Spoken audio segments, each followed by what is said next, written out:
আসসালামু আলাইকুম সুপ্রিয় শিক্ষার্থীবৃন্দ, অনার্স ফাইনাল ইয়ারের শিক্ষার্থী যারা রয়েছে তাদের সবাইকে আজকের অনলাইন ক্লাসে স্বাগত জানাচ্ছি। গত লেকচারের ধারাবাহিকতায় আমরা স্পেকট্রোস্কোপি পত্রের এনএমআর বা নিউক্লিয়ার ম্যাগনেটিক রেজোন্যান্স অধ্যায়ের পরবর্তী লেকচারে চলে যাব। গত লেকচার পর্যন্ত আমরা এনএমআর তত্ত্বের এনএমআর এর মূল তত্ত্ব বা মূলনীতি এগুলো নিয়ে আলোচনা করেছিলাম এবং তার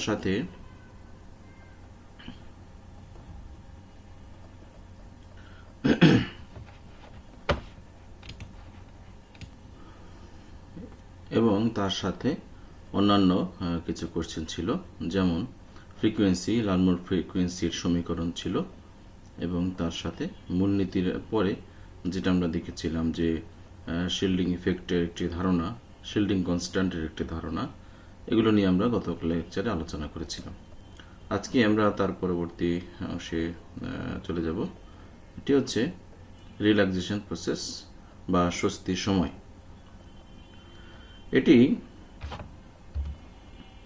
রিল্যাক্সেশন প্রসেস বা স্বস্তি প্রক্রিয়া কি, এটি কত প্রকার, এটি কয়েকবার এসেছে গত কয়েক বছরের মধ্যে। চলো এটি আমরা বোঝার চেষ্টা করি। রিল্যাক্সেশন প্রসেস হচ্ছে যে প্রক্রিয়ায় উচ্চতর শক্তি স্তরে উন্নীত উত্তেজিত নিউক্লিয়াস সমূহ তাদের অতিরিক্ত শক্তি পরিবেশে বা অন্য নিউক্লিয়াসকে দিয়ে নিম্নতর শক্তি স্তরে ফিরে আসে, তাকে রিল্যাক্সেশন প্রসেস বলে।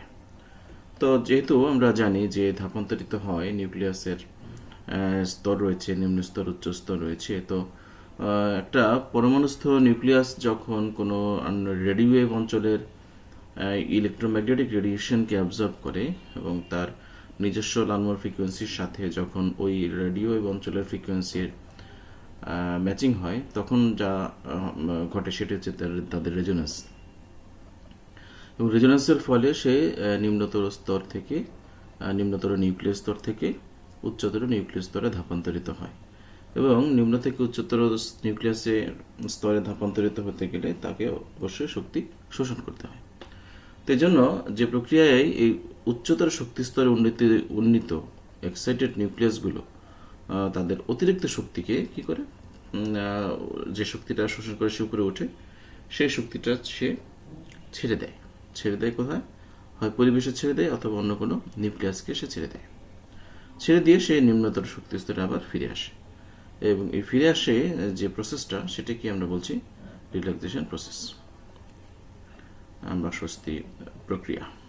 তো এটি বোঝানো হয়েছে E1 হচ্ছে নিম্নতর নিউক্লিয় শক্তি স্তর, E2 হচ্ছে উচ্চতর নিউক্লিয় শক্তি স্তর, এবং এটি নিম্ন থেকে উচ্চতরে গিয়ে আবার নিম্নতর নিউক্লিয়াস স্তরে ফিরে এসেছে। তো এইরূপে উত্তেজিত অবস্থায় শক্তির 0.37 অংশ হারাতে যে সময় লাগে একটি নিউক্লিয়াসের, সেটি হচ্ছে মূলত রিল্যাক্সেশন টাইম। তো এইরূপে এক্সাইটেড অবস্থায় সে তার মোট যে শক্তি, অতিরিক্ত শক্তি, তার 0.37 অংশ হারাতে তার যে সময়ের প্রয়োজন হয়, সেটি হচ্ছে রিল্যাক্সেশন টাইম। এটি দুই প্রকার হয়, স্পিন রিল্যাক্সেশন এবং spin lattice relaxation. Spin relaxation সেটি হলো স্পিন রিল্যাক্সেশনের জন্য সেটি হচ্ছে আমরা বলবো যে কোনো উত্তেজিত বা উচ্চ শক্তি স্তরে উন্নীত নিউক্লিয়াসগুলো খুব কাছাকাছি হলে তারা নিজেদের মধ্যে স্পিন বিনিময়ের মাধ্যমে উত্তেজিত অবস্থার আয়ুষ্কাল হ্রাস করে এবং নিম্নতর শক্তি স্তরে ফিরে আসে। এই জাতীয় রিল্যাক্সেশনকে আমরা বলবো স্পিন রিল্যাক্সেশন। ব্যাপারটি এরকম, ধরো এটি একটি নিম্নতর নিউক্লিয়াস স্তর এবং এটি উচ্চতর নিউক্লিয় স্তর। তো এই উচ্চতর নিউক্লিয়াস স্তরের এখানে আগে থেকেই এক্সাইটেড যে পরমাণুরা বা এক্সাইটেড অবস্থায় পরমাণুরা রয়েছে, এবং এক্সাইটেড অবস্থায় থাকুক অথবা সে নিউট্রাল অবস্থায় থাকুক, সেই শক্তি ছেড়ে দিয়ে নিম্নতর স্তর থেকে একটি নিউক্লিয়াস যে শক্তি শোষণ করবে, সেই শক্তি শোষণ করে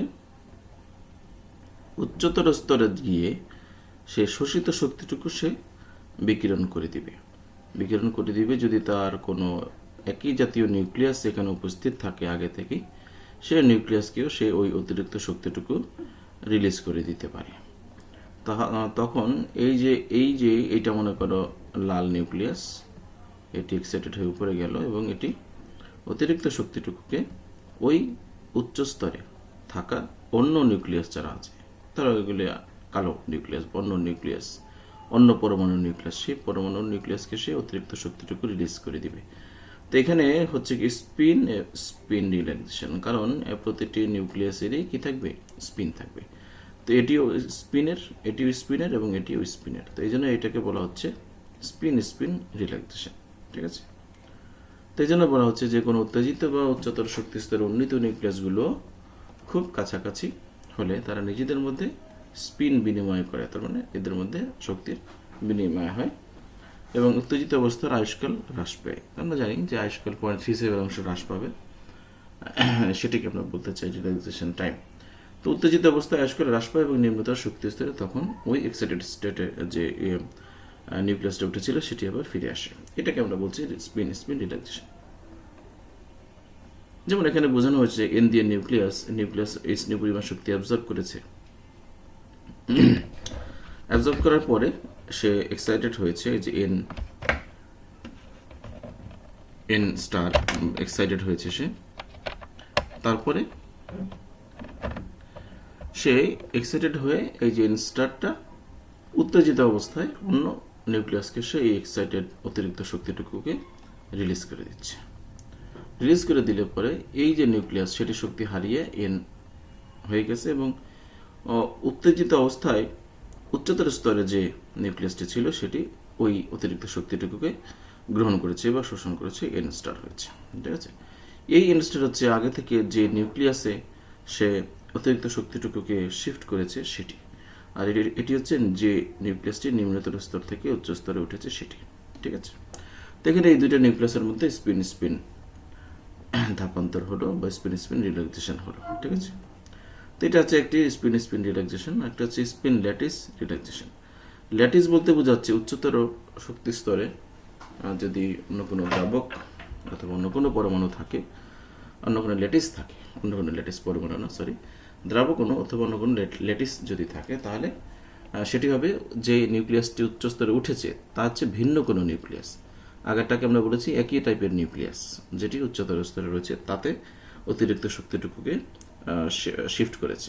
আর এখন বলছি উচ্চতর শক্তি স্তরে ল্যাটিস অথবা কোনো দ্রাবক অণু রয়েছে, যেখানে ওই দ্রাবক অণু বা ল্যাটিস হচ্ছে ওই নিউক্লিয়াসের চেয়ে ভিন্ন, অর্থাৎ ভিন্ন একটি নিউক্লিয়াসকে তার অতিরিক্ত শক্তিটুকু দিয়ে নিম্নতর শক্তি স্তরে যদি সে ফিরে আসে, তাহলে তাকে আমরা বলবো রিল্যাক্সেশন।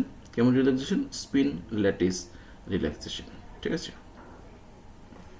তো এটিকে এখানে দেখানোর চেষ্টা করা হয়েছে যে N S new N star, এই এস দিয়ে যে দ্রাবক এর কথা বলা হচ্ছে, যে কোনো কোনো দ্রাবক হতে পারে, সলিউট বা সলিউশন, সলিউটি বলি আমরা এটাকে, তো এইটাতে শিফট হয়ে যেতে পারে, এই একই ঘটনা ঘটবে। ঠিক আছে, এটার দরকার নাই, এটা মাস্টার্সের দরকার হবে।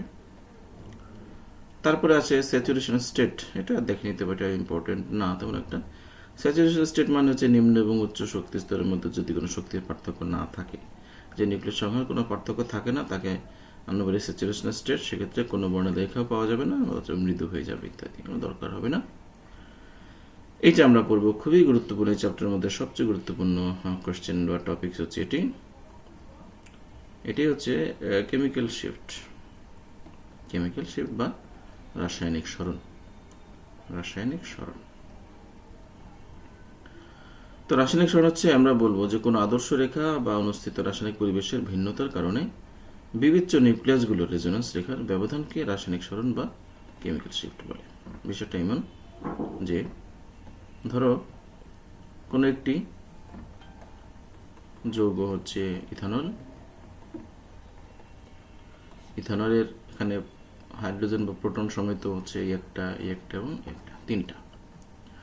তো এইখানে কয় ধরনের পরিবেশের প্রোটন রয়েছে? 3 ধরনের পরিবেশের প্রোটন রয়েছে, এই একটা এবং একটা। 3টা আলাদা আলাদা পরিবেশ হওয়ার কারণে আমরা যদি এর বর্ণালী চিত্র আঁকতে চাই, একটা স্ট্যান্ডার্ড সাবস্টেন্স দরকার হয়, যার সাপেক্ষে 3টা আলাদা আলাদা পরিবেশের জন্য পাওয়া 3 ধরনের রেখা 3টি অবস্থানে থাকে। ধরো এই OH এর জন্য পাওয়া রেখা হচ্ছে এটি, CH2 বা মিথিলিনের জন্য পাওয়া রেখা হচ্ছে এটি, এবং মিথাইলের জন্য পাওয়া রেখা হচ্ছে এটি। তো এখানে এই যে টিএমএস বা একটা স্ট্যান্ডার্ড সাবস্টেন্সকে আমরা যে ধরি, এই স্ট্যান্ডার্ড সাবস্টেন্সের জন্য পাওয়া যে রেখা, সেইটা থেকে এই প্রতিটি আলাদা আলাদা পরিবেশের জন্য পাওয়া রেখাগুলোর মধ্যবর্তী যে দূরত্ব, সেটিকে আমরা বলবো কেমিক্যাল শিফট। যেমন এটা থেকে এই যে এই রেখাটার, অর্থাৎ এটা ধরো মিথিলিনের, মিথাইলের, এটা ধরো মিথিলিনের, এটা হচ্ছে OH এর। তো এইটা থেকে আমরা এই রেখাটার একটা দূরত্ব আছে, এই রেখার একটা দূরত্ব আছে, আবার এই থেকে এই রেখাটারও একটা কি আছে, দূরত্ব আছে। এই যে দূরত্বগুলি এক একটা রেখার, স্ট্যান্ডার্ড টিএমএস এর রেখা থেকে যে এক একটা রেখার দূরত্ব, এই দূরত্বকেই আমরা বলছি কেমিক্যাল শিফট।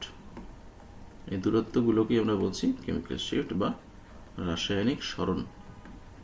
রাসায়নিক সরণ বলছি।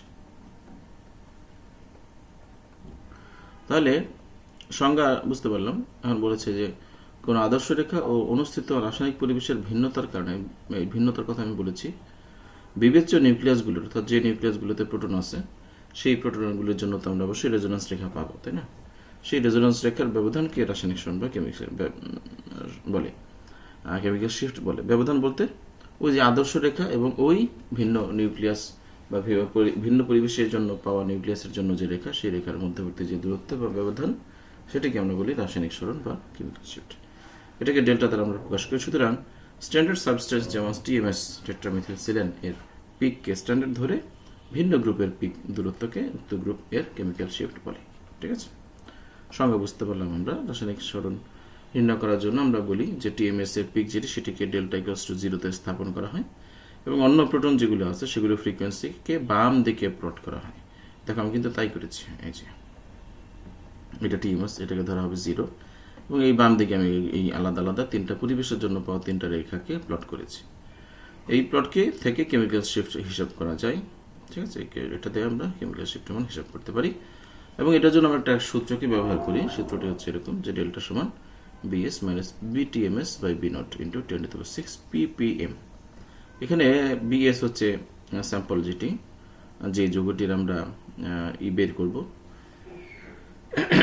স্যাম্পল ইফেক্টিভ ম্যাগনেটিক ফিল্ড, অর্থাৎ যে স্যাম্পলটির উপরে আমরা বা যে যৌগটির উপরে আমরা ম্যাগনেটিক ফিল্ড অ্যাপ্লাই করব, সেটি কতটুকু এফেক্টিভ ম্যাগনেটিক ফিল্ড ধারণ করছে, সেটা হচ্ছে BS। আর BTMS হচ্ছে টিএমএস এর এফেক্টিভ ম্যাগনেটিক ফিল্ড। এটা মোটামুটি স্ট্যান্ডার্ড ধ্রুবক থাকে, যেহেতু টিএমএস একটি স্ট্যান্ডার্ড যৌগ এবং এটি সবসময় ফিক্সড থাকে। আর B0 হচ্ছে নিচে যেটি, এটি হচ্ছে অ্যাপ্লাইড ম্যাগনেটিক ফিল্ড, কতটুকু ম্যাগনেটিক ফিল্ড অ্যাপ্লাই করা হচ্ছে। তো BS হচ্ছে যে স্যাম্পল বা যৌগ ও কতটুকু অনুভব করতেছে সেটি, BTMS হচ্ছে স্ট্যান্ডার্ড ধ্রুবক মান, এবং B0 হচ্ছে কি পরিমাণ ম্যাগনেটিক ফিল্ড অ্যাপ্লাই করা হচ্ছে তার পরিমাণ। তো এই তিনটা মান যদি আমরা জানি, তাকে 10⁶ দিয়ে গুণ করলেই আমরা ppm এককে এই ডেল্টা বা কেমিক্যাল শিফটের মান পেয়ে যাব।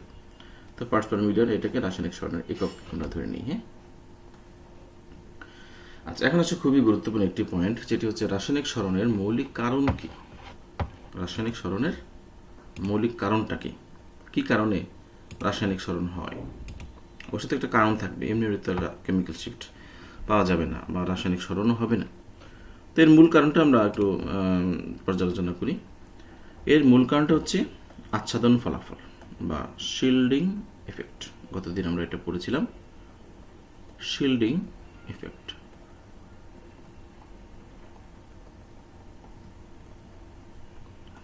শিল্ডিং এফেক্টের বাংলা হচ্ছে আবৃত প্রভাব। আর যদি বলি ডিশিল্ডিং, বোঝাই যাচ্ছে ডিশিল্ডিং হচ্ছে আবৃতকরণের বিপরীত, অনাবৃত প্রভাব। তো ব্যাপারটা একটু আমি সিম্পলিফাই করে করার চেষ্টা করছি। ধরো এটি একটি নিউক্লিয়াস, এটি একটি পরমাণু, পরমাণুস্থ এখানে হচ্ছে নিউক্লিয়াস। এই নিউক্লিয়াসের মধ্যে রয়েছে মূলত নিউট্রন এবং প্রোটন, এবং এর বাইরের দিকে আমরা অ্যাপ্লাইড ম্যাগনেটিক ফিল্ড, এটা হচ্ছে অ্যাপ্লাইড ম্যাগনেটিক ফিল্ড। বাইরে থেকে আমরা এই ফিল্ডটাকে অ্যাপ্লাই করব। ঠিক আছে, কার উপরে অ্যাপ্লাই করব? এই পুরা পরমাণুটার উপরে অ্যাপ্লাই করব যেটিতে হাইড্রোজেন আছে। ঠিক আছে, হাইড্রোজেন আছে মানে তার এই শেলে ইলেকট্রন আছে। তো এই নিউক্লিয়াসকে কেন্দ্র করে তো এই ইলেকট্রন অলওয়েজ ডিলোকালাইজড ঘুরতে থাকে, তাই না? ঘুরতে থাকার কারণে এই নিউক্লিয়াসের ভিতরে এই যে স্পিন, ইলেকট্রনের যে স্পিন, এই পরিভ্রমণের কারণে এই নিউক্লিয়াসটি নিজে একটি টাইনি ম্যাগনেটের মতো আচরণ করে একটা ইনডিউস ম্যাগনেটিক ফিল্ড তৈরি করে, যেটি এই অ্যাপ্লাইড ম্যাগনেটিক ফিল্ডের বিপরীতে কাজ করে। যদিও এই ইনডিউস ম্যাগনেটিক ফিল্ড হবে অ্যাপ্লাইড ম্যাগনেটিক ফিল্ডের সমানুপাতিক, গতদিন এটা আমরা পড়েছি। তো এটা যেহেতু এই বি নডের বিরুদ্ধে কাজ করবে, তাহলে বি নডকে বাধা দিবে বিআই। বাধা দেওয়ার পরেও যে পরিমাণ ম্যাগনেটিক ফিল্ড এই নিউক্লিয়াস অনুভব করবে, সেটি হচ্ছে বি এফেক্ট। কতটুকু অনুভব করবে সেটি, কেমন? তো এই যে বিআই, এই যে পার্থক্যটা, এটাকেই কিন্তু আমরা মূলত বলে আসছিলাম কেমিক্যাল শিফট বা বাধা দানকারী একটি প্রভাব। এই প্রভাব যত বেশি হবে তত শিল্ডিং ইফেক্ট বেশি হবে। আবৃত যত বেশি করতে পারবে তত সেটি বাধাগ্রস্ত হবে। কি বাধাগ্রস্ত হবে? এই বিনট। বিনট যত বেশি বাধাগ্রস্ত হবে, বি ইফেক্টেড তত কম হবে। আর বিনট যত কম বাধাগ্রস্ত হবে তত বি ইফেক্টেড বেশি হবে। তার মানে ইনডিউস ম্যাগনেটিক ফিল্ড যত কম হবে তত এটা বেশি হবে। অর্থাৎ শিল্ডিং ইফেক্ট, শর্টকাটে আমি বলি, শিল্ডিং ইফেক্ট যত বেশি হবে তত এই কেমিক্যাল শিফটের মান কম হবে। আর শিল্ডিং ইফেক্ট যত কম হবে, তার মানে ডিশিল্ডিং ইফেক্ট যত বেশি হবে, যত অনাবৃত থাকবে, তত নিউক্লিয়াস ওই অ্যাপ্লাইড ম্যাগনেটিক ফিল্ড দ্বারা আক্রান্ত হবে, প্রভাবিত হবে, এবং ইফেক্টিভ ম্যাগনেটিক ফিল্ড তত বেশি কার্যকরী হবে। এবং যত বেশি ইফেক্টিভ ম্যাগনেটিক ফিল্ড কার্যকরী হবে তত কেমিক্যাল শিফটের মান বেশি হবে। সহজ কথায়, ডিশিল্ডিং যত বেশি হবে তত ডেল্টার মান বেশি হবে, শিল্ডিং ইফেক্ট যত বেশি হবে ডেল্টার মান তত কম হবে। ডেল্টা হচ্ছে কেমিক্যাল শিফট। ঠিক আছে, এটাকে আমরা প্রত্যেকটা ক্ষেত্রে দেখব, কাজে লাগাচ্ছি। তো আচ্ছাদন ফলাফল হলো এনএমআর বর্ণালীতে রাসায়নিক সরণের মৌলিক কারণ। নিউক্লিয়াসের বাইরে যে ইলেকট্রন থাকে তা আবিষ্ট চৌম্বক ক্ষেত্র, যেটাকে আমি বিআই বলেছি, ইনডিউস ম্যাগনেটিক ফিল্ড, আবিষ্ট চৌম্বক ক্ষেত্র প্রয়োগের মাধ্যমে, তৈরির মাধ্যমে নিউক্লিয়াসটিকে প্রযুক্ত চৌম্বক ক্ষেত্র হতে আচ্ছাদিত করে রাখে। তার মানে প্রযুক্ত মানে যে অ্যাপ্লাইড বি নট, হ্যাঁ। তো আচ্ছাদিত করে রাখে। আচ্ছাদনের ফলে নিউক্লিয়াস প্রযুক্ত চৌম্বক ক্ষেত্রের সম্পূর্ণ শক্তি কি করে না, অনুভব তো হয় না। তার মানে ওই যে বাধাপ্রাপ্ত হয় বিআই দ্বারা, হ্যাঁ। তো যে পরিমাণ বাধাপ্রাপ্ত হয় সেটি কিন্তু আমরা বলি আচ্ছাদন। এই যে বলেছে, নিউক্লিয়াস প্রযুক্ত শক্তির চেয়ে যে পরিমাণ শক্তি কম অনুভব করে তাকে বলা হয় আচ্ছাদন। তার মানে আবৃতকরণ বা আচ্ছাদনের কারণেই ওই নিউক্লিয়াসটি সম্পূর্ণ ম্যাগনেটিক ফিল্ড অনুভব করতে পারে না। তো বিভিন্ন পরিবেশে আচ্ছাদন প্রভাব বিভিন্ন হয়, ফলে উহাদের রেজোনেন্সের জন্য যে ভিন্ন শক্তির রেডিও ফ্রিকোয়েন্সির প্রয়োজন, সেটিও ভিন্ন ভিন্ন রাসায়নিক পরিবেশের জন্য ভিন্ন ভিন্ন হয়। সহজ কথা হলো, আমরা প্রথমে যে উদাহরণটি দিয়েছিলাম যে ইথানলের ক্ষেত্রে ধরো আমি বলেছিলাম যে 3 ধরনের পরিবেশ রয়েছে। তো এখানের নিউক্লিয়াস একরকম, এখানে নিউক্লিয়াস একরকম, এখানে নিউক্লিয়াস আরেক রকম। যেহেতু এদের পরিবেশ ভিন্ন, তাই নিউক্লিয়াস আলাদা বলে তাদের জন্য বাধার পরিমাণও ভিন্ন। ফলে প্রত্যেকের জন্য কেমিক্যাল শিফট ডেল্টার মান ভিন্ন, এটার জন্য ডেল্টার মান ভিন্ন, এটার জন্য ডেল্টার মান ভিন্ন। যেহেতু 3টা ডেল্টার মান আলাদা আলাদা, তাই এই কেমিক্যাল শিফটের মানও এই যে ছকের মধ্যে টিএমএস এর সাপেক্ষে আলাদা আলাদা জায়গাতে এদের অবস্থান তৈরি হবে। ঠিক আছে, এটি হচ্ছে মূলত কেমিক্যাল শিফটের মূল কারণ। যদি কেউ শিল্ডিং ইফেক্ট কাজ করতে না পারত বা বাধা দিতে না পারত, তাহলে কিন্তু সবাই অ্যাপ্লাইড ম্যাগনেটিক ফিল্ডের সবটুকুই অনুভব করতে পারত, অনুভব করতে হইতো। যেহেতু বাস্তবে এরকম হয় না, তাই আমরা বলতেই পারি যে আচ্ছাদন ফলাফল বা শিল্ডিং ইফেক্ট সেটি হচ্ছে কেমিক্যাল শিফটের মূল কারণ বা মৌলিক কারণ। এটা আসতে পারে ব্যাখ্যামূলক প্রশ্ন হিসেবে, তোমরা অবশ্যই দেখবা। তারপর একটি প্রশ্ন রয়েছে, এনএমআর বর্ণালীতে রাসায়নিক সরণকে প্রভাবিত করে এমন নিয়ামকগুলির নাম লেখো এবং বিস্তারিত আলোচনা করো। এখানে বেশ কয়েকটি প্রভাব রয়েছে, এখানে খুবই কম্প্যাক্টলি লেখা হয়েছে, সুন্দরভাবে গুছিয়ে। পরীক্ষায় তোমরা এতগুলি প্রভাব আসলে লিখতে পারবে না, টাচ করে যেতে হবে। তবে মূল যে কনসেপ্ট, এটি অবশ্যই তোমাকে ধারণায় রাখতে হবে, তাহলে তুমি গুছিয়ে লিখে দিয়ে আসতে পারবে। তো তো প্রথমে এটার যে নিয়ামকগুলো সেগুলোর নাম আমরা দেখি, যে ইলেকট্রোনেগেটিভিটি। তো প্রশ্নটা কি ক্লিয়ার হই আমরা আগে, যে রাসায়নিক সরণ বা ডেল্টাকে কেমিক্যাল শিফটকে প্রভাবিত করে, রাসায়নিক সরণ বা ডেল্টাকে প্রভাবিত করে এমন নিয়ামকগুলো কি, এবং তাদের বিস্তারিত আলোচনা করতে বলছে। কিভাবে এইগুলি প্রভাবিত করে, কিভাবে এই নিয়ামকগুলি প্রভাবিত করে। প্রথমে রয়েছে ইলেকট্রোনেগেটিভিটি, এরপরে magnetic anisotropic effect, resonance effect, inductive effect, hydrogen bond, hybridising state এবং স্টেডি ইফেক্ট। সবগুলোই হয়তো দরকার হবে না, বিশেষ করে প্রথম 4-5টা খুবই গুরুত্বপূর্ণ। চলো আমরা শুরু করি। ইলেকট্রোনেগেটিভিটি এর প্রভাব কিভাবে এখানে কার্যকর হয় সেটা দেখি। তো কোনো নিউক্লিয়াসের উপর যদি ম্যাগনেটিক ফিল্ড আমরা অ্যাপ্লাই করি, তাহলে তার বহিস্থ ইলেকট্রন সমূহ প্রযুক্ত ক্ষেত্রে সমকোণে অবস্থিত তলে পরিভ্রমণ আরম্ভ করে। এটা পূর্ণ কথা। ইলেকট্রনের এই পরিভ্রমণের ফলে একটি দুর্বল চৌম্বকক্ষেত্র সৃষ্টি হয়, যেটাকে আমরা ইনডিউস ম্যাগনেটিক ফিল্ড বিআই বলি। এটা পূর্ণ কথা। এবং এই বিআই প্রযুক্ত চৌম্বকক্ষেত্রের বিপরীতে কাজ করে। এখানে বিপরীতে হবে,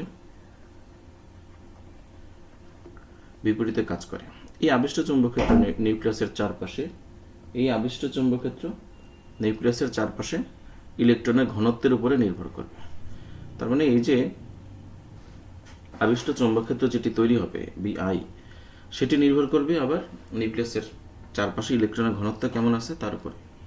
ইলেকট্রন ঘনত্ব যদি বেশি হয় তাহলে ম্যাগনেটিক ফিল্ড বেশি পরিমাণে তৈরি করতে পারবে এবং বাধাও বেশি দিতে পারবে। আর যদি ইলেকট্রন ঘনত্ব কম হয় তাহলে ইনডিউসড ম্যাগনেটিক ফিল্ড কম পরিমাণে তৈরি হবে এবং বাধার পরিমাণও কি হবে, কম হবে।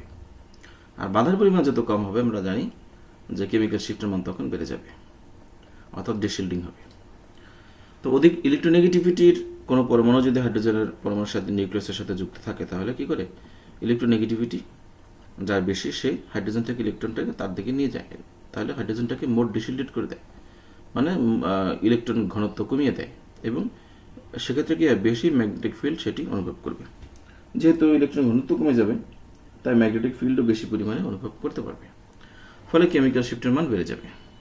তো বোঝা গেল ইলেকট্রোনেগেটিভিটি বেশি এমন কোনো পরমাণু যদি হাইড্রোজেনের সাথে যুক্ত থাকে, বা হাইড্রোজেনের সাথে যে পরমাণুটা আছে তার সাথে যুক্ত থাকে, তাহলে সেটির কারণে তার ইলেকট্রন ঘনত্ব কমে যাবে, বিধায়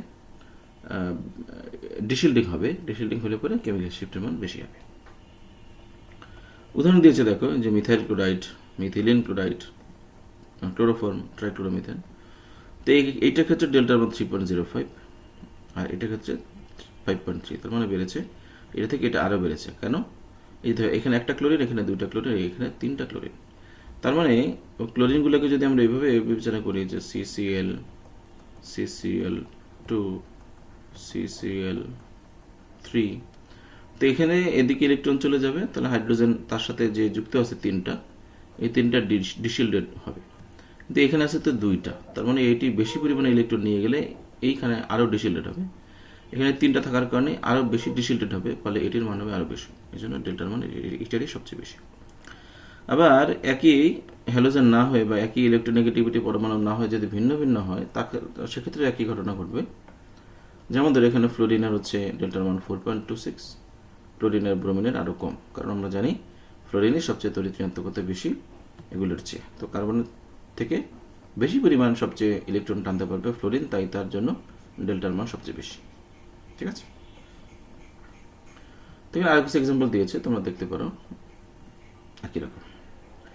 এরপর হচ্ছে অ্যানিসোট্রপিক ইফেক্ট। অ্যানিসোট্রপি হলো আইসোট্রপি বিহীন, অ্যানাইসোট্রপি তার মানে আইসোট্রপি বিহীন, আর আইসোট্রপ মানে একই রকম, সুষম, বর্তুলাকার, প্রতিসম, এরকম। সুতরাং চৌম্বকক্ষেত্রের ঘনত্ব সর্বত্র যদি সুষম হয়, তাহলে তাকে আমরা বলি অ্যানাইসোট্রপিক, আইসোট্রপিক। আর যদি সুষম যদি না হয়, তাহলে তাকে আমরা বলবো অ্যানাইসোট্রপিক ইফেক্ট। সুষম হলে আইসোট্রপিক, সুষম না হলে অ্যানাইসোট্রপিক ইফেক্ট। তার মানে চুম্বকের যে চৌম্বকক্ষেত্রের যে ঘনত্ব, সেই ঘনত্বটি যদি সর্বত্র সুষম হয়, তাহলে তাকে আমরা বলবো আইসোট্রপিক ইফেক্ট। আর যদি সর্বত্র সুষম না হয়, তাহলে তাকে আমরা বলবো অ্যানিসোট্রপিক ইফেক্ট। তাহলে অ্যানিসোট্রপিক ইফেক্টের কারণে যে কেমিক্যাল শিফটের মান পরিবর্তন হয়, সেটা আমরা দেখার চেষ্টা করি। তো কোনো কোনো যৌগে ম্যাগনেটিক ফিল্ড অ্যাপ্লাই করলে যৌগস্থিত পাই ইলেকট্রন দ্বারা ইনডিউসড ম্যাগনেটিক ফিল্ড সৃষ্টি হয়, এটা আমরা আগেই জানি। যা অ্যাপ্লাইড ম্যাগনেটিক ফিল্ডকে প্রভাবিত করে, এটা আমরা আগে থেকে জানি। এতে যৌগের সর্বত্র অ্যাপ্লাইড ম্যাগনেটিক ফিল্ড সমানভাবে অনুভূত হয় না। যেহেতু সর্বত্র সমানভাবে অনুভূত হয় না, এই যে ঘটনা, এটাকে আমরা বলি ম্যাগনেটিক অ্যানিসোট্রপিক ইফেক্ট। এটাকে বলবো আমরা ম্যাগনেটিক অ্যানিসোট্রপিক ইফেক্ট। যেমন ধরো এখানে ইথিলিনের কথা বলেছে যে কার্বন কার্বন ডাবল বন্ড, এখানে পাই ইলেকট্রনের রোটেশনের ফলে এর প্রোটন অসম ম্যাগনেটিক ফিল্ড অনুভব করে, মানে ম্যাগনেটিক অ্যানিসোট্রপিক ইফেক্ট অনুভব করে। তো এখানে ম্যাগনেটিক অ্যানিসোট্রপিক ইফেক্ট যখন কাজ করে তখন দেখো কি হয়, বি নট হচ্ছে অ্যাপ্লাইড ম্যাগনেটিক ফিল্ড, এবং এটি যে দিক থেকে কার্যকরী হচ্ছে, এই পাই বন্ডের ঘূর্ণন হচ্ছে তার লম্ব বরাবর, একই বরাবর না। ধরো এটি কার্যকরী হচ্ছে এইভাবে, আর ওইখানে ঘূর্ণন হচ্ছে এইভাবে। আবার বলছি, ম্যাগনেটিক অ্যানিসোট্রপিক ইফেক্ট হওয়ার জন্য এখানে অ্যাপ্লাইড ম্যাগনেটিক ফিল্ড কার্যকরী হচ্ছে ধরো এইভাবে, আর পাই ইলেকট্রনের ঘূর্ণন হচ্ছে এইভাবে। তার মানে এখানে এটি এবং এটির দিক ভিন্ন হওয়ার কারণে এদের অ্যানিসোট্রপিক ইফেক্ট কাজ করছে, এবং এই কারণে এটি বেশি পরিমাণে ইলেকট্রনকে মানে এই একটা জায়গায় কেন্দ্রীভূত রাখতে পারতেছে না, ফলে তার ইলেকট্রনের ঘনত্ব কমে যাচ্ছে। ইলেকট্রন ঘনত্ব সুষমভাবে এখানে বজায় থাকছে না। না থাকার কারণে এখানে ডিশিল্ডনেস বেশি হবে, আর ডিশিল্ডনেস বেশি হলে আমরা জানি কেমিক্যাল শিফটের মান বেশি হয়। ঠিক আছে, তো ডাবল বন্ড যেটা, সেটা ক্ষেত্রে আমরা দেখলাম যে ডিশিল্ডনেস মাত্রা বেশি হওয়ার কারণে এখানে কেমিক্যাল শিফটের মান বেশি হয়। কিন্তু ঠিক ট্রিপল বন্ড যদি আমরা দেখি যে ম্যাগনেটিক অ্যানিসোট্রপিক ইফেক্টের ক্ষেত্রে, দেখো ম্যাগনেটিক ফিল্ড, এই অ্যাপ্লাইড ম্যাগনেটিক ফিল্ড যেই দিকে, তার এই যে sp হাইব্রিডাইজেশনের যে ট্রিপল বন্ড, এটা তো লিনিয়ার, তাই না? তো এইটার ক্ষেত্রে এই ম্যাগনেটিক ফিল্ড এর দিক এবং এই যে কার্বন ট্রিপল বন্ড, এইটার ইলেকট্রন ঘূর্ণনের যে দিক, এটি একই বরাবর, অর্থাৎ সমান্তরাল। এই দিকটা হচ্ছে সমান্তরাল হওয়ার কারণে এখানে ইলেকট্রন ঘনত্বটা সর্বত্র সুষমভাবে বজায় থাকার কারণে এখানে শিল্ডিং ইফেক্টটা বেশি কার্যকরী হয়, এবং শিল্ডিং ইফেক্ট বেশি কার্যকরী হওয়া মানে হচ্ছে আবৃত বেশি হয়ে যায়। তাই নিউক্লিয়াস সর্বোচ্চ পরিমাণ অ্যাপ্লাইড ম্যাগনেটিক ফিল্ড অনুভব করতে পারে না পারার কারণে এখানে কেমিক্যাল শিফটের মানও কম হয়। সুতরাং আমরা দেখলাম যে পাই বন্ড থাকলেই যে এটা কেমিক্যাল শিফটের মান বেশি হবে বা কম হবে তা না, এটি নির্ভর করে কোন ধরনের পাই বন্ড, মানে কোন ধরনের যৌগে পাই বন্ড উপস্থিত আছে, এটাকে ডাবল বন্ডে আছে, ট্রিপল বন্ডে আছে, কোনটাতে আছে, সেটা দেখে আসলে তার কেমিক্যাল শিফট কেমন হবে সেটি নির্ধারিত হয়। ঠিক আছে, আশা করি বুঝতে পেরেছ। তারপরে রয়েছে আমাদের রেজোন্যান্স ইফেক্ট। রেজোন্যান্স দুই কাজই সম্পাদন করতে পারে। এর প্রভাবে ইলেকট্রনের প্রত্যাহার ঘটলে অ্যাপ্লাইড ম্যাগনেটিক ফিল্ড বেশি অনুভূত হয়। একই কথা, সহজ কথা হচ্ছে, ইলেকট্রন যদি প্রত্যাহার হয় বা ইলেকট্রন ঘনত্ব যদি কমে যায়, তাহলে ডিশিল্ডনেস মাত্রা বেশি হবে এবং কেমিক্যাল শিফটের মান বেশি হবে। আর যদি উল্টা ঘটনা ঘটে, ইলেকট্রন ঘনত্ব যদি বেড়ে যায়, সেক্ষেত্রে অ্যাপ্লাইড ম্যাগনেটিক ফিল্ড কম অনুভূত হবে এবং কেমিক্যাল শিফটের মান সেক্ষেত্রে কী হবে, কমে যাবে। উদাহরণ দেওয়া হয়েছে, এটা খুবই সহজ। ফেনলের কথা বলা হয়েছে। দেখো ফেনল এক্ষেত্রে এখানে ডেল্টা এর মান কমে যাচ্ছে কেন? কমে যাচ্ছে হচ্ছে এখানে ইলেকট্রন ঘনত্ব বেড়ে যাচ্ছে, বিধায় এটির ডেল্টার মান কমে যাচ্ছে। ঠিক আছে, তো এইভাবে রেজোন্যান্সের প্রভাবে আমরা বলতে পারি যে কেমিক্যাল শিফটের মান কি হয়, হ্রাস বৃদ্ধি হতে পারে। এরপরে হচ্ছে ইন্ডাকটিভ ইফেক্ট। ইন্ডাকটিভ ইফেক্ট হচ্ছে দুই ধরনের। প্লাস আই ইফেক্টের প্রভাবে নিউক্লিয়াসের ইলেকট্রন ঘনত্ব বৃদ্ধি পায় তথা শিল্ডেড হয়। তাহলে প্লাস আই ইফেক্ট হলে এটা শিল্ডেড হবে, আর যদি মাইনাস আই ইফেক্ট হয় তাহলে এটি ডিশিল্ডেড হবে। তা কখন প্লাস আই হবে আর কখন মাইনাস আই হবে এটা আমরা অবশ্যই জানি। দেখো এই যে যৌগটি হচ্ছে প্রোপেনের ক্ষেত্রে এই যে তিনটা কার্বন, মিথিলিন, মিথাইল, এই দুইটা মিথাইল কি করছে, ইলেকট্রনকে এই মিথিলিনের দিকে কি করছে, ডিপোজ করতেছে, দিয়ে দিচ্ছে। হ্যাঁ, তো এই যে কার্বনের সাথে এই দুইটা হাইড্রোজেন আছে, এটা তাহলে কিন্তু ইলেকট্রন ঘনত্ব বেড়ে যাওয়ার কারণে এটাকে আমরা বলবো প্লাস আই ইফেক্ট। এবং সেক্ষেত্রে আমরা জানি কি ইলেকট্রন ঘনত্ব যদি বেড়ে যায় তাহলে কেমিক্যাল শিফটের মান বেশি হয়।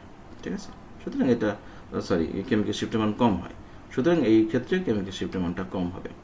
আবার যদি এরকম কোনো মাইনাস আই ইফেক্টধারী কোনো গ্রুপ থাকে, যেমন এখানে সাথে মাইনাস আই ফ্লোরিন রয়েছে, তখন এই 3টা ফ্লোরিনই তার নিজের দিকে ইলেকট্রনকে টানবে, ফলে ইলেকট্রন এখানে আর থাকতে পারবে না, এইদিকে চলে আসতে বাধ্য হবে। তখন এই কার্বনের যে ইলেকট্রন ঘনত্ব সেটি কমে যাবে, কমে গেলে পরে এটি ডিসিল্টেড হবে এবং কেমিক্যাল শিফটের মান বেশি হবে। ঠিক আছে, এটা খুবই সিম্পল। তো বোঝা গেল যে ইন্ডাকটিভ ইফেক্টের কারণে রাসায়নিক স্বর্ণে কি হয়, হ্রাস বৃদ্ধি ঘটে।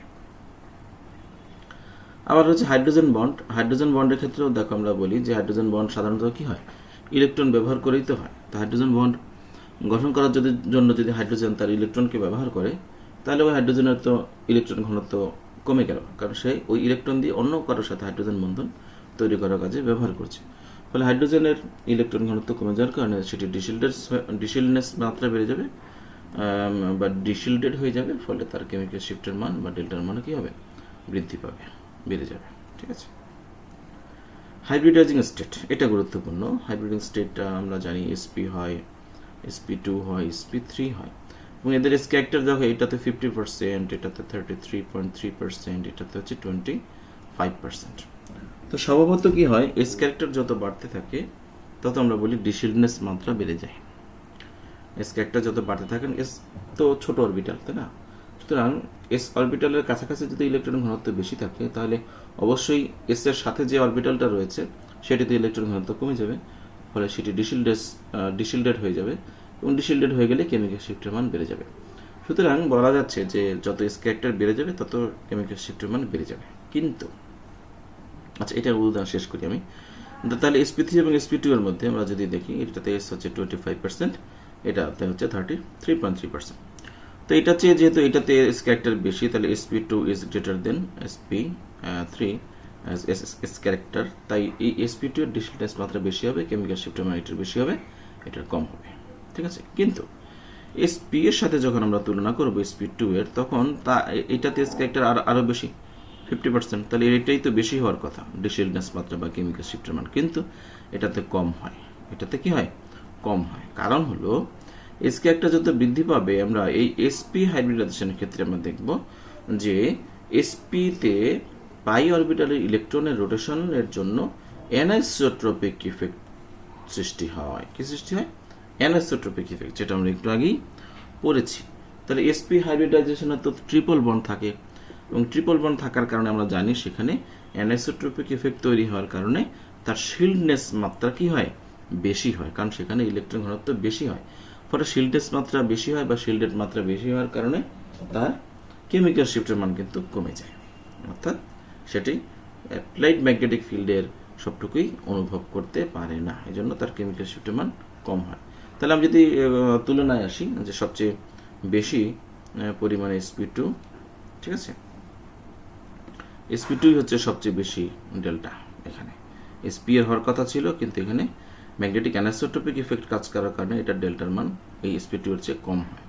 তাহলে বোঝা গেল sp2 হচ্ছে সবচেয়ে বেশি, তারপরে sp3 অথবা sp।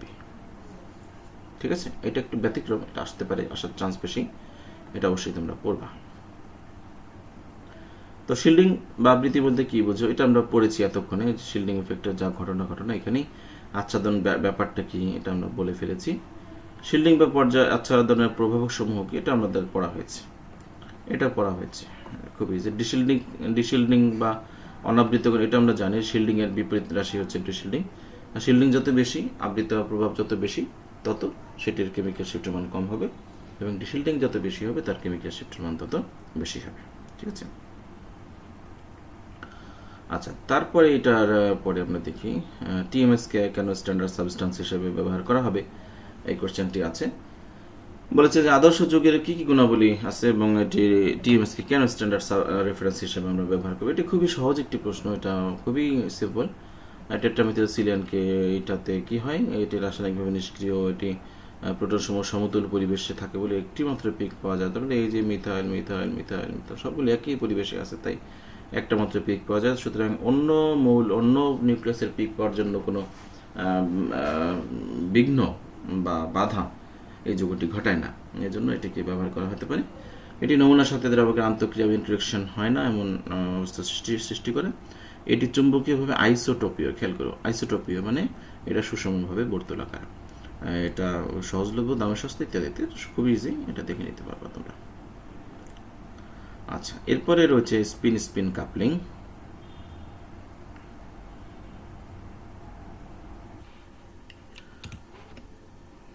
তো তারপরে দেখো স্পিন স্পিন কাপলিং পরিষ্কারভাবে আমরা বোঝার চেষ্টা করি। স্পিন স্পিন কাপলিং পরিষ্কারভাবে ব্যাখ্যা করে একটি নির্দিষ্ট দলের পিক মাল্টিপ্লিসিটি বিভক্ত হয় কেন। এটিও মোটামুটি গুরুত্বপূর্ণ একটি প্রশ্ন, এটি এর আগে 2-1 বার এসেছে, এটি পড়তে পারো তোমরা। তো প্রথমেই রয়েছে যে এটি কোনো অণুতে দুটি ভিন্ন রাসায়নিক পরিবেশের প্রোটনসমূহ পাশাপাশি অবস্থান করলে উহাদের নিউক্লিয়াসের মধ্যে আন্তঃক্রিয়া ঘটে এবং একের প্রভাবে অন্যের বর্ণালী রেখা একাধিক রেখায় বিভক্ত হয়ে পড়ে। এভাবে এক প্রকার প্রোটনের স্পিনের প্রভাবে অন্য প্রকার প্রোটনের বর্ণালী রেখার যে বিভক্তিকরণ ঘটে তাদের এই ঘটনাকে স্পিন স্পিন কাপলিং বলে। ব্যাপারটা এরকম, ধরো এখানে CH3 CH2 Cl ethyl chloride, এখানে মিথাইল এবং মিথিলিন রয়েছে। এই মিথাইলের প্রোটন দ্বারা মিথিলিনের এই দুইটা প্রোটন এফেক্টেড হবে বা প্রভাবিত হবে, আবার মিথিলিনের একটি প্রোটন দ্বারা মিথাইলের 3টি প্রোটনই এফেক্টেড হবে। অর্থাৎ এটির এবং এটির রাসায়নিক পরিবেশের ভিন্নতার কারণে এই প্রোটন দ্বারা এই প্রোটন এবং এই প্রোটন দ্বারা এই প্রোটন প্রভাবিত হবে। এই যে প্রভাবিত হওয়ার ঘটনা এবং এটির স্পিন দ্বারা এটির স্পিনের প্রভাবিত হওয়ার যে ঘটনা, এটিকে আমরা বলছি স্পিন স্পিন কাপলিং। ঠিক আছে, স্পিন স্পিন কাপলিং বলছি আমরা এটাকে। তো এটি এবং যেহেতু বলেছি একাধিক রেখা বিভক্ত হয়, একাধিক রেখা বিভক্ত এবং এটি মেনলি n+1 রুল অনুযায়ী এটি নির্ধারিত হয়। n+1 রুল অনুযায়ী এটি নির্ধারিত হয়। তো যদি এটাকে আমরা আরেকটু সিম্পলিফাই করার চেষ্টা করি, এই যুগটিতে দেখো মিথাইল রয়েছে। মিথাইল এর কারণে মিথাইলের একটি হাইড্রোজেন দ্বারা এখানে থাকা দুটো হাইড্রোজেনের জায়গায় n+1, n হচ্ছে কি, n হচ্ছে পার্শ্ববর্তী কার্বনের সাথে থাকা হাইড্রোজেনের সংখ্যা। তার মানে মিথাইল এর জন্য এই মিথিলিনের মোট রেখা পাওয়া যাবে 3টি। কেন 3টি? এখানে n এর মান হচ্ছে 2, এই যে n এর মান হচ্ছে 2, যেহেতু হাইড্রোজেন দুইটা, 2+1 = 3টি।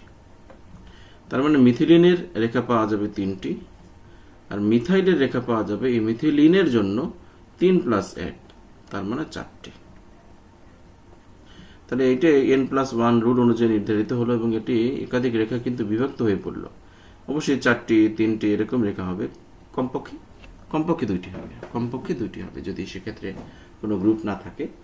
যেহেতু হাইড্রোজেন থাকবে এমন কোনো পরমাণুর উপরেই এনএমআর ক্রিয়া করবে, তাই একটা থাকলেও সেক্ষেত্রে একযোগে 2টি হবে, এই জন্য একাধিক রেখা বিভক্ত হয়ে পড়ে। আর যদি কোনো গ্রুপ থাকে যেটাতে হাইড্রোজেন রয়েছে, যেমন এই যে OH, এই OH এর জন্য একটার পিক পাওয়া যাবে, সবসময় একটা রেখা পাওয়া যাবে, এটা ফিক্সড। কিন্তু এটাতে দেখো কোনো হাইড্রোজেন নাই, তাই এটার জন্য কোনো এনএমআর পাওয়া যাবে না। ঠিক আছে, এটা হচ্ছে চুম্বক অংশ বলে দিলাম। তো এখানে বলছে যে তাই এইভাবে এক প্রকার প্রোটনের স্পিনের প্রভাবে অন্য প্রকার প্রোটনের বর্ণালী রেখার যে বিভক্তিকরণ ঘটে। তখন এখানে দেখো মিথিলিনের CH2 এর কারণে CH3 প্রভাবিত হয়েছে, আবার CH3 এর কারণে CH2 প্রভাবিত হয়েছে। এটাকে আমরা বলছি মূলত স্পিন স্পিন কাপলিং। ঠিক আছে, একাধিক রেখায় বিভক্ত হওয়ার কারণে এটা আমি বলে ফেলেছি অলরেডি, যে যেহেতু যে কোনো একটা পরমাণুর নিউক্লিয়াস টাইনি ক্ষুদ্র দণ্ডচুম্বকের মতো আচরণ করে, তাই তার উপরে যখন কোনো একটা অ্যাপ্লাইড ম্যাগনেটিক ফিল্ড পড়ে, তখন সে তার নিজস্ব হাইড্রোজেনের নিউক্লিয়াস তার পার্শ্ববর্তী হাইড্রোজেন বা প্রোটনের নিউক্লিয়াস দ্বারা প্রভাবিত হয় এবং এই ঘটনাটাকে আমরা বলছি, এটাকে স্পিন স্পিন কাপলিং বলছি। ঠিক আছে, এখানে বলছে যে একমুখী হয়ে অথবা বিপরীতমুখী হয়ে অবস্থান করতে পারে। তার মানে ওই যে যখন স্পিন স্পিনের ঘটনাটা ঘটতেছে, বিবেচ্য প্রোটনের স্পিন অক্ষ পার্শ্ববর্তী প্রোটনের স্পিন অক্ষ একমুখী অথবা তার বিপরীতমুখী হয়ে অবস্থান করতে পারে। তার মানে ধরো এখানে আছে CH2, এর আগে আছে CH3, এখানে আছে OH। তাহলে এইটা দ্বারা যখন এইটা প্রভাবিত হবে, তখন এইটা দ্বারা এইটা যে পার্শ্ববর্তী হাইড্রোজেনের যে দিক স্পিন সেটি একমুখী হতে পারে, আবার বিপরীতমুখীও হতে পারে। দেখো, একমুখী বলতে আবার এইরকম হইতে পারে একমুখী, অথবা এইরকম হতে পারে। দুইটাই একমুখী, এই দুটো একমুখী। আর এটা হচ্ছে বিপরীতমুখী, বিপরীতমুখী আবার এইরকম হইতে পারে, এরকম হইতে পারে। তার মানে যখন দুইটা হাইড্রোজেন থাকবে, তখন দুইটা হাইড্রোজেনের দুইটা স্পিন থাকবে, তখন তারা সর্বাধিক এইভাবে কম্বিনেশন বা বিন্যাস হইতে পারে।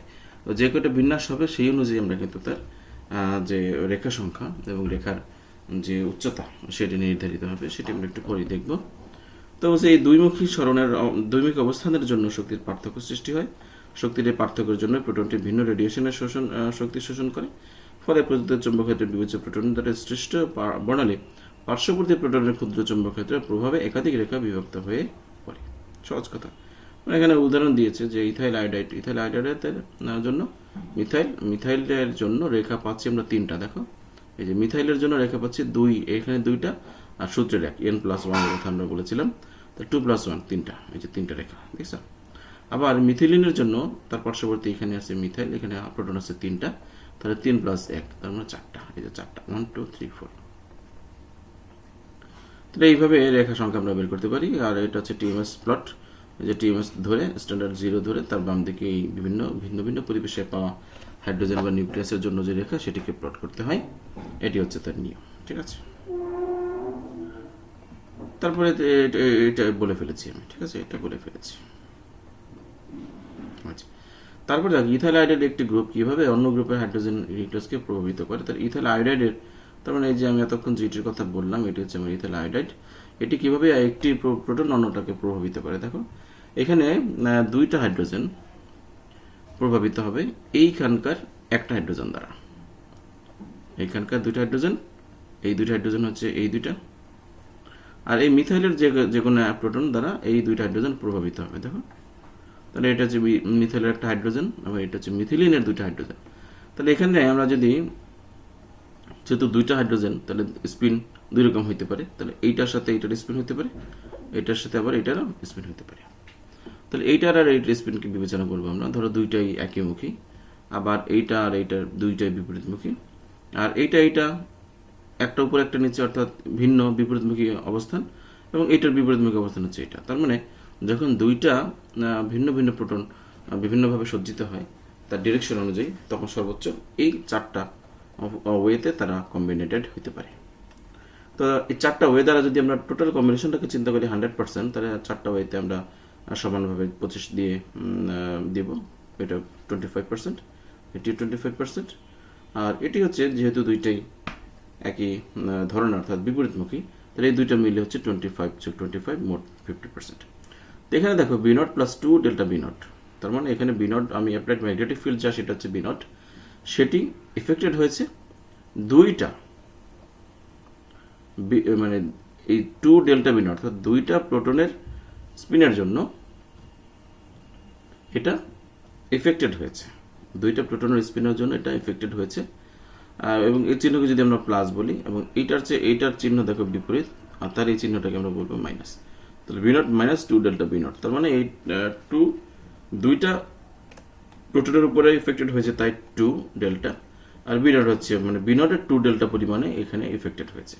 আর এইখানে দেখো এফেক্টেড কিন্তু হয়নি, কারণ একটা বিপরীত দিকে থাকার কারণে এটা 0 হয়ে গেছে, এটা 0 হয়ে গেছে। ফলে B0 যা আছে এরপরে আর কোনো কিছু এখানে ইফেক্টেড হয় নাই, এই জন্য ইফেক্টেড যা হয়েছে সেটা হচ্ছে 0। তো এখন দেখো, এইটা হচ্ছে 1, এটা 25, এটা হচ্ছে 50, এটা 25, তাহলে এইটা আর এইটা হচ্ছে গিয়া সমান, তার মানে 1 এইটা হচ্ছে 2, তাহলে 1 2 1 1 2 1 25 50 25 1 to 1। তো পার্শ্ববর্তী মিথিলিন গ্রুপ দ্বারা হাইড্রোজেন নিউক্লিয়াস, পার্শ্ববর্তী মিথিলিন গ্রুপে স্থিত যে হাইড্রোজেন নিউক্লিয়াস, তার স্পিন রোটেশনের জন্য মিথাইল গ্রুপ স্থিত হাইড্রোজেন নিউক্লিয়াস 3 ধরনের ক্ষেত্র অনুভব করবে। ঠিক আছে, তো একইভাবে যে এইটা হচ্ছে নর্মাল, এটা হচ্ছে 3টি দাগ পাওয়া যাবে। এবং অন্যটাকে যদি আমরা দেখি যে মিথাইল গ্রুপ দ্বারা মিথিলিন গ্রুপে স্থিত হাইড্রোজেন নিউক্লিয়াসটা কিভাবে প্রভাবিত হয়, সেটাকে এখানে ব্যাখ্যা করা হয়েছে। দেখো, তাহলে মিথাইলের হচ্ছে 3টা, এটা হচ্ছে মিথিলিনের একটা হাইড্রোজেন, এবং এইটি দ্বারা এই 3টা কিভাবে প্রভাবিত হবে। দেখো, 3টা একই দিকে, 3টা একই দিকে, এইটা যেদিকে, এটা তার বিপরীত দিকে, এবং মোট এখানে 8টা কম্বিনেশন পাওয়া যাবে, 8টা। তাহলে 3টা ধরো এ বি সি, এইগুলোকে আমি কতভাবে সাজাইতে পারবো? সর্বোচ্চ আমরা জানি 2 কিউব, যেখানে 3টা, সূত্র হচ্ছে 2 কিউব মানে 8 ভাবে সাজাতে পারবো। আর আগেরটা ছিল 2 স্কোয়ার, 4 ভাবে সাজাতে পারছিলাম আমরা, দেখো 1 2 3 4 ভাবে সাজাতে পারছিলাম। তাহলে এখানে 2 কিউব হওয়ার কারণে 8 ভাবে সাজাতে পারবো। এবং এক্ষেত্রে আমরা দেখো এইটা একটা মিললে অন্যটা অটোমেটিকলি মিলে যাবে। তো যেহেতু 8 ভাবে করতে পারবো, তাহলে 100কে 8 দিয়ে ভাগ করলে আমরা পাবো 12.5%। তা প্রত্যেকটার মান হবে 12.5%, সিঙ্গেল একটার মান। তো এটা 12.5%, এটাও তাই। আর এটা প্লাস, এটা দিক বিপরীত বলে এটা হচ্ছে -3 ডেল্টা বি নট। তার মানে 3টার উপরে এই ডেল্টা বি নটটা কাজ করেছে, ইফেক্টেড হয়েছে। আর এখানে আছে দেখো উপরে উপরে নিচে, উপরে নিচে, উপরে উপরে, নিচে উপরে উপরে। তো এইটাকে তুমি যেভাবেই সাজাও না কেন, মানে ভিন্ন এই কয়ভাবে সাজানো যায়। তাহলে এইখানে আমি পরপর যেগুলি লিখছি কম্বিনেশন করে উপরে উপরে নিচে, তাহলে এরকম মিলাতে গেলে এইটার ভিন্ন বিপরীত হচ্ছে এইটা, এটার বিপরীত হচ্ছে এইটা, এটার বিপরীত হচ্ছে এটা। তো তুমি যেভাবে সাজানো কেন, এর বাইরে কিন্তু এর চেয়ে বেশি বা কম ভাবে কিন্তু এটাকে সর্বোচ্চ সাজানো যাবে না। তো এখানে যখন আমরা দেখলাম, তখন এখানে দেখতেছি দেখো এই যে B not plus delta B not. Delta B not কেন? এখানে 3টা কিন্তু আমরা মূলত পাচ্ছি না, 1টা 2টা 3টা, কারণ এইটা তো কাটা যাচ্ছে, মানে ডিমিনিশ হয়ে যাচ্ছে। তাহলে থাকতেছে মাত্র delta B not plus delta B not. এখানেও থাকতেছে, যেহেতু এইটার চিহ্ন বিপরীত হচ্ছে এই নিচের 3টা, তাই এটা হচ্ছে B not minus delta B not. তাহলে এখানে যেহেতু 3টা, তাহলে এই যে 3 গুণ 12.5, তার মানে 37.5, এটাও 37.5। তার মানে এখানে দেখা যাচ্ছে এইটা আর এইটা সমান, এইটা আর এইটা সমান, আর এই দুইটা সমান, কিন্তু এই দুইটা হলো এদের 3 গুণ, 37.5, এটা হচ্ছে 12.5, এটা হচ্ছে 12.5। তার মানে এইখানে কম্বিনেশনটা আমরা দেখতেছি 1 3 3 1। তার মানে যখন 4টা হবে, 1 2 3, 3টার জন্য যখন 4টা হবে, তখন হবে 1 3 3 1। এর আগেরটা ছিল 1 to 1। এগুলো কি আসলে? এগুলো হচ্ছে ওই যে আমরা পিকগুলো দিয়েছে সেগুলোর উচ্চতা। এই দেখো 1 3 3 1। তার মানে এই যে রেখাটা, এই দুইটা রেখা হবে এই প্রথম আর শেষ রেখা দুইটার 3 গুণ।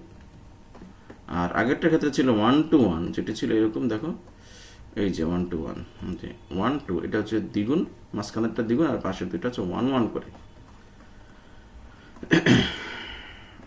এই যে 1 to 1, এটা হচ্ছে 1 to 1, ঠিক আছে? এটা হচ্ছে 1 3 3 1। এটা আসে বইয়ে ABC দিয়ে দেওয়া আছে, যেটা তোমাদের কাছে সহজ লাগবে সেটা তো করতে পারি। এটা এখানে সহজভাবেই লেখা আছে, আশা করি এখান থেকে পারা যাবে। এরপরে দেখি আর তেমন কিছু নাই এই নোটের মধ্যে। NMR বর্ণনা থেকে কি তথ্য পাওয়া যায়, এগুলো এতটা গুরুত্বপূর্ণ নয়, জাস্ট একটু দেখে নিবা। আমাদের অনেকখানি পড়া হয়েছে। NMR spectrum, substance, standard substance ব্যবহার করা হয় কেন, এটা খুবই সোজা, এখান থেকে পড়ে নিতে পারো। আর কিছু আসলে এই নোট থেকে পড়ার নাই। তোমরা যতটুকু এই নোটে আছে সেটা খুব ভালো করে আগে আয়ত্ত করার চেষ্টা করবে। এখান থেকে ম্যাক্সিমাম প্রশ্ন থাকবে NMR এর। এরপরেও যদি বই বা সাজেশন থেকে কিছু দরকার হয়, এটা আমি তোমাদেরকে বলবো বা জানাবো। ততটুকু যতটুকু হয়েছে সেটুকু বাসা অবশ্যই ভালো করে তোমরা চর্চা করো, এগুলো লিখে লিখে পড়বে। আশা করি এটা সহজে আয়ত্তে আসবে। তো আজকে এই পর্যন্তই থাকবে। সবার জন্য শুভকামনা রইল। সবাইকে ধন্যবাদ জানাচ্ছি।